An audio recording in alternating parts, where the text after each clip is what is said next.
नमस्कार दोस्तों, मैं हूँ श्वेता रंजन। आज हम बात करेंगे मुसलमान और मुस्लिम तुष्टीकरण उत्तर प्रदेश में कैसा है, किस हद तक है और इसके कारण मुसलमानों का जो प्रतिनिधित्व है सदन में, विधानसभा में, वो किस हद तक प्रभावित होता है। तो चलिए बात करते हैं। सबसे पहले आप सब जानते हैं कि उत्तर प्रदेश में जो विधानसभा चुनाव है वो सिर पर है। चुनाव हो या मुसलमानों की याद ना आए, ऐसा तो नहीं हो सकता। जब भी चुनाव सर पर आता है तो मुसलमानों की याद हर पार्टी को आने लगती है, चाहे वो कोई भी दल हो। अब इन सब पर निर्भर ये करता है कि राजनीतिक पार्टियां उसे किस तरह से देखती हैं। क्या उन्हें वो नागरिक के तौर पर देखती हैं या सिर्फ एक महज वोट बैंक के तौर पर मुसलमानों को देखा जाता है। तो उत्तर प्रदेश के चुनाव में अगर हम देखें तो मुसलमान जो है वो काफी हद तक एक वोट बैंक ही माना जाता है, क्योंकि उनका चयन होने के बाद, चुनाव जीतने के बाद भी मुसलमानों का प्रतिनिधित्व कितना होता है, किस हद तक होता है, ये एक बहुत बड़ा सवाल है। तो सबसे दिलचस्प है जिन्हें लगता है कि उनका वोट उनको नहीं चाहिए। एक पार्टी ऐसी भी है जिनको लगता है मुसलमानों का वोट नहीं चाहिए, लेकिन उन पर भी मुसलमानों का असर पड़ता है। और कई पार्टियां ऐसी हैं जिनको लगता है मुसलमानों का वोट चाहिए और जरूर चाहिए, उन पर तो असर होता ही है। तो आप देखिए, प्रत्यक्ष रूप से या अप्रत्यक्ष रूप से मुसलमान का जो वोट है वो हर पार्टी के लिए इंपॉर्टेंट है। अब दिक्कत ये आती है कि मुसलमानों को क्या समझा जाता है। क्या वो सिर्फ एक वोट बैंक ही माने जाते हैं या पार्टियों को ये भी असर पड़ता है कि वो मुसलमान खुश है, नाखुश है, इन सब बातों का भी असर पड़ता है। तो जो अब तक के हालात कहते हैं वो तो कहता है कि नहीं, अब तक कोई असर नहीं पड़ता है। तो एक-एक करके हम समझने की कोशिश करेंगे कि आखिर ऐसा क्यों है कि आपको लगता है कि, या मुझे भी लगता है, हर किसी को लगता है कि मुसलमान महज एक वोट बैंक बनकर रह गया है। और इस बात को लगातार असदुद्दीन ओवैसी जो हैं वो उठा भी रहे हैं, चाहे वो उनको बी टीम कहा जाए भाजपा का, या वोट कटवा कहा जाए, या बिल्कुल अलग थलग जिस जिस तरह भी ओवैसी नजर आ रहे हैं उत्तर प्रदेश चुनाव में। जब शुरुआत में उन्होंने एक छलांग लगाई थी तो ऐसा लग रहा था जैसे कि वो पता नहीं मुसलमानों की स्थिति बदल कर रख देंगे और हर पार्टी उनके साथ गठबंधन करना चाहेगा। लेकिन देखिए, अभी जो हालात है उसमें यही लग रहा है कि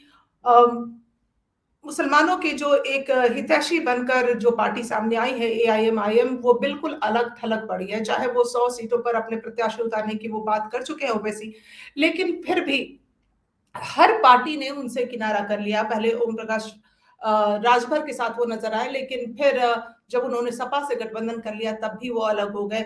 मायावती के साथ कोई बात नहीं है। आप देखिए, भाजपा के साथ तो कोई सवाल ही नहीं उठता है। तो असदुद्दीन ओवैसी की बातें बिल्कुल अभी अलग दिखाई दे रही है। अगर हम बात करें उत्तर प्रदेश के चुनाव में मुसलमानों की अहमियत कितनी है, तो उसकी कई पुख्ता वजह है कि उनकी अहमियत बहुत ज़्यादा मायने रखती है। अगर हम आंकड़ों को देखें, अगर हम देखें वर्ष 2011 की जनगणना, उस समय जो मतलब उनका number of Muslims in Uttar Pradesh, अगर हम उनकी बात करें पॉपुलेशन की, तो प्रदेश की आबादी में मुसलमानों की तादाद आपके सामने मैं बताना चाहूंगी 3,84,83,967, यानी 19.26% है। यानी करीब 20% आप कह लीजिए, 19 से 20% के बीच में मुसलमान जो है उत्तर प्रदेश में है।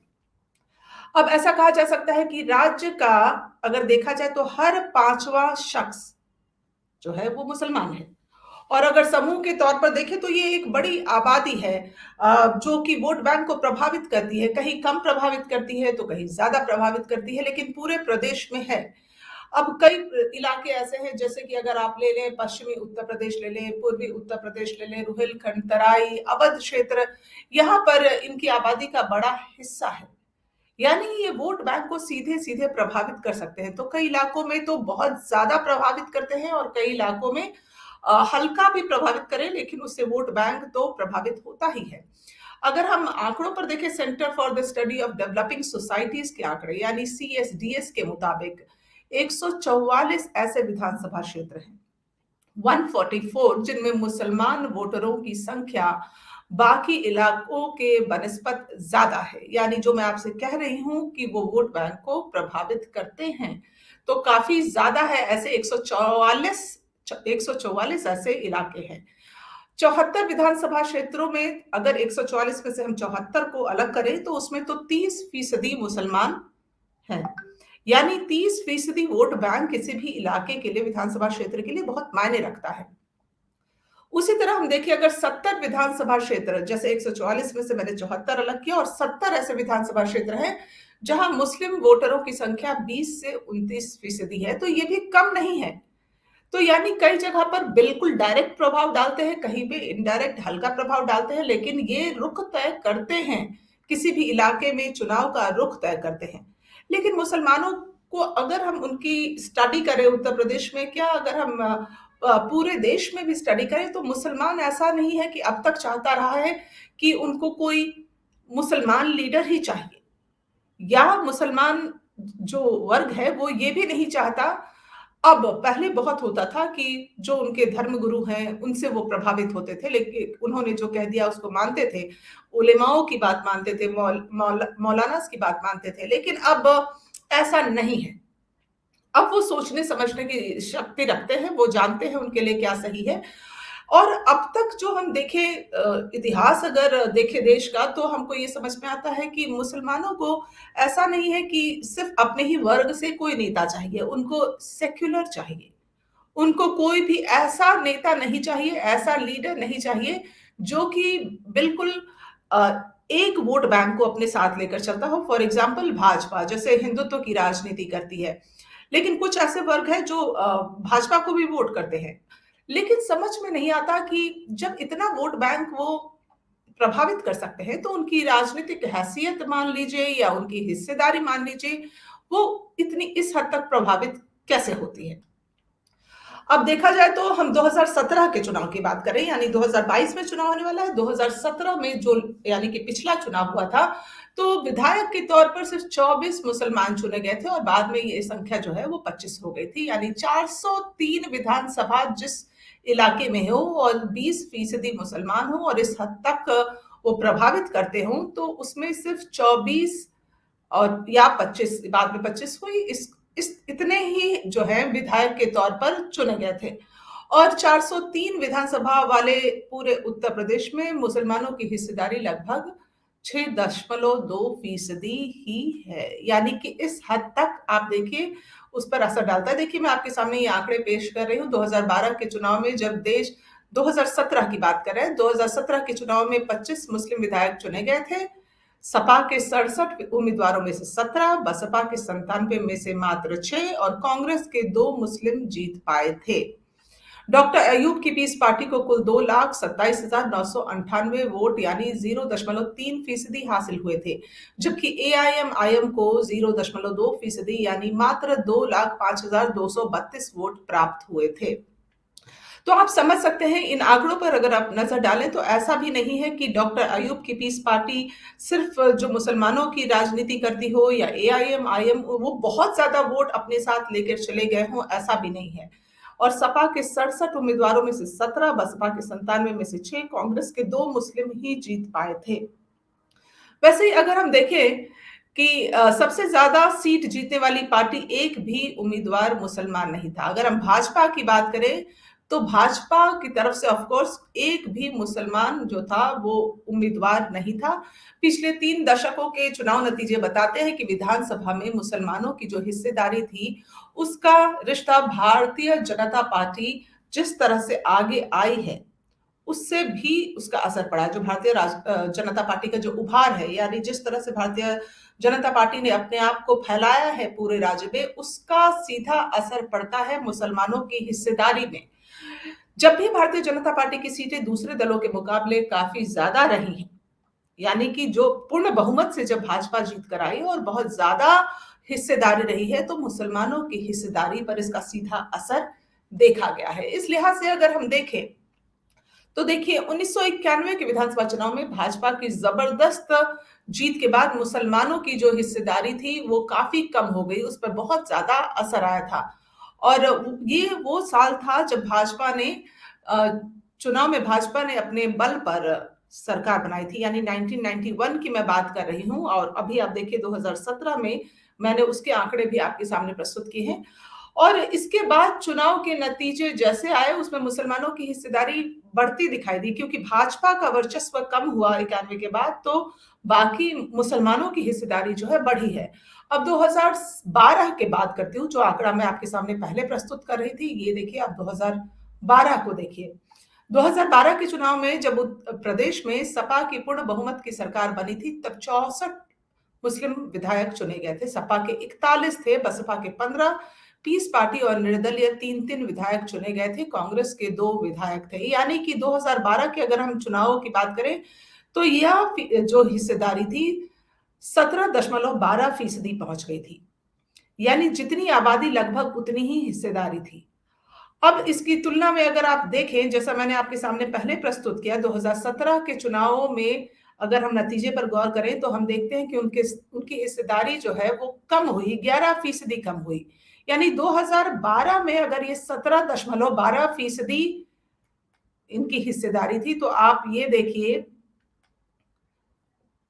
25 मुस्लिम विधायक ही चुने गए थे, जबकि 2012 के चुनाव में आप देखिए 64 मुस्लिम विधायक चुने गए थे। यानी कि सीधा सीधा असर पड़ रहा है जैसे जैसे चुनाव बदल रहे हैं। अब प्रदेश की आबादी में इनकी हिस्सेदारी जो है वो 2017 के आंकड़ों को आप देख रहे हैं, तो लगता है जैसे कि ये आंकड़े जो है वो कम हुए हैं, उनकी हिस्सेदारी जो है कम है। जैसे जैसे भाजपा उभरी है, उनकी हिस्सेदारी कम होती जा रही है।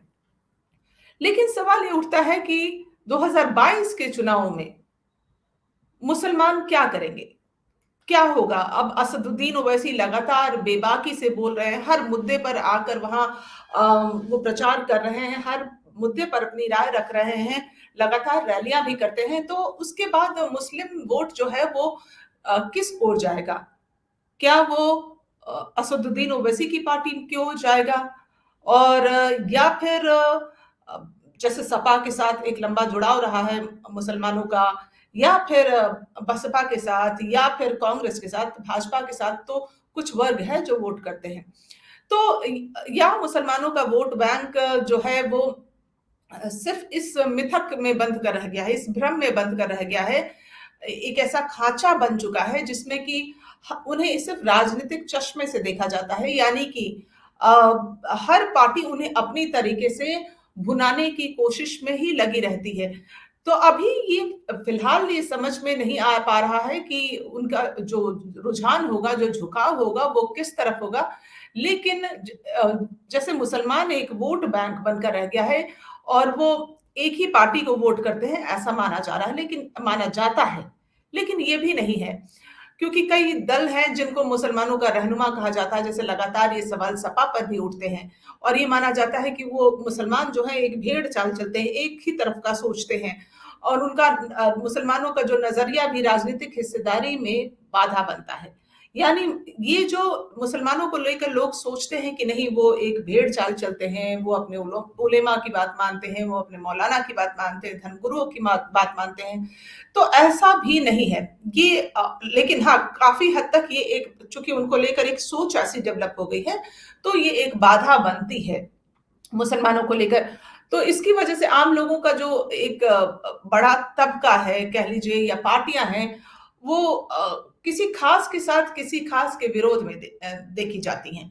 अब अगर आप समझने की कोशिश करें, जो मौजूदा हालात है वो हिंदुत्व की राजनीति हो रही है। अब हिंदुत्व की राजनीति के बाद जिस तरह से भाजपा ने उसको एक हिंदुत्व की राजनीति को एक बड़ा रूप दे दिया है, इतना विस्तार कर दिया है उसका, कि हर दल मजबूर है किसी ना किसी तरह से अपने आप को हिंदू दिखाने में। हर दल मजबूर है ये दिखाने में कि नहीं, वो भी मंदिर जाता है। जो टेम्पल रन है वो शुरू हो चुका है। चाहे वो दिल्ली से अरविंद केजरीवाल वहां पहुंच रहे हो, चाहे वो कांग्रेस हो, चाहे वो बसपा हो, चाहे वो कोई भी दल हो। आप देखिए हर दल के लिए ये मजबूरी हो गई है कि वो हिंदू की बात करना नहीं भूल रहा है। यहाँ आप देखिए राहुल गांधी हिंदुत्व की बात कर रहे हैं, तो अब मुसलमानों के सामने क्या विकल्प है ये समझ में नहीं आ रहा। मुसलमान किस ओर झुकेंगे?